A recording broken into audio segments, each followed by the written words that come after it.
Yes, good morning, students. In class 8th, in grammar topic, today we are going to read the first topic determinants. Students, what are determinants? Determinants are those words which come before noun and show how they are used. The use of noun is necessary after a determiner. Sometimes the qualifying words may also come among determiner and noun words. A boy, a good boy. Kind of determiner. First articles a, n, the. Second demonstrative this, that, these, those. Third possessive my, our, your, his, etc. Four quantifiers a few, a little, etc. Fifth numbers 1, 10, some, any, many, etc. And six distributive determinants all, both of, etc. Students, at first we are going to first part articles. There are two types of articles, indefinite article and definite article.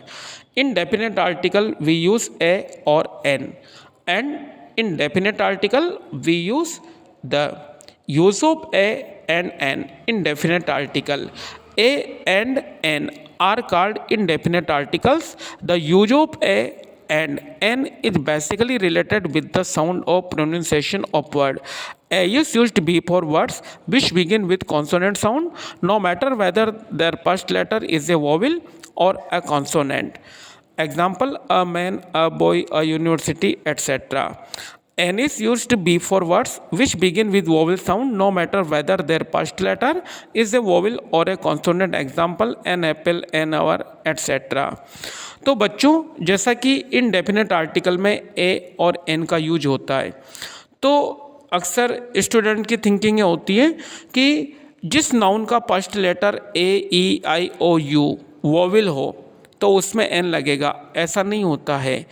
कोई भी noun का first letter ऐसा हो जिसमें vowel sound आता हो, यानी स्वर ध्वनि आती हो, तो उसमें एन लगेगा.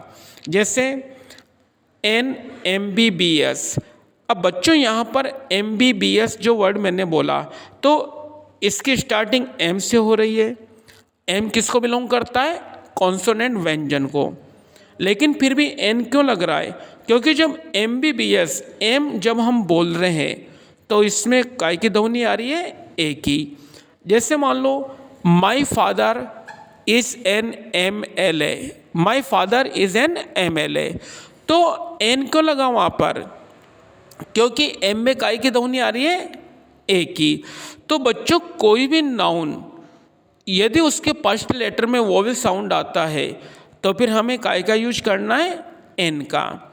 और यदि मान लो कि कॉन्सोनेंट साउंड आ रहा है तो उसमें ए का.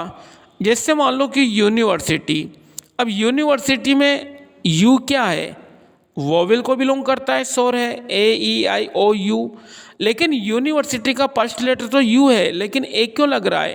क्योंकि उसमें कोई वोवेल साउंड नहीं आ रहा. लेकिन स्टूडेंट्स, आपको एक बात ये भी ध्यान में रखना है, a and an are weak form of one. कि ए और एन का मतलब एक होता है और ये वन का मतलब भी एक होता है. These are used before countable singular noun. These are not used before uncountable and plural nouns. Material nouns and abstract nouns are considered uncountable noun, and therefore a and n cannot be used before them except for some specific situation. तो बच्चों, a और n का use हमेशा आपको वही करना है जो नाउन काउंटेबल हो और सिंगुलर नाउन हो.